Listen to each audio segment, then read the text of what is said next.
Hello friend, আবার একটা video নিয়ে চলে আসলাম। এই সময় খুব ওয়েদারটা রাফ ছিল।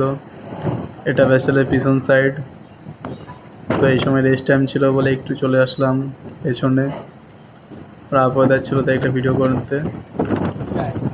পেছন দিক দিয়ে মানে এত রাফ ওয়েদার ছিল যে পেছন দিক দিয়ে জলের ইয়েটা মানে সোয়েলটা পুরো ভেসেলে এসে পড়ছিল পেছন দিক দিয়ে। এটা দেখো, তাহলে বুঝতে পারবে কতটা জাহাজ উঠে যাচ্ছে উপরের দিকে আবার নিচে নামছে। সেটা দেখলেই তো বুঝতে পারছো।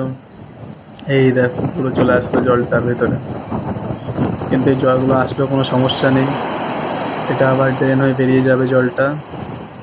তো এই সময় খুবই রাফ ওয়েদার ছিল, একটু পরে পরে এরকম জল ঢুকে যাচ্ছিলো জাহাজে, কিন্তু তাও কোনো সমস্যা নেই, সব বেরিয়ে যায়। চলো, আমার ভিডিওগুলো একটু ছোটো ছোটোই হচ্ছে, পরবর্তীতে বড় করে করব। চলো, বাই।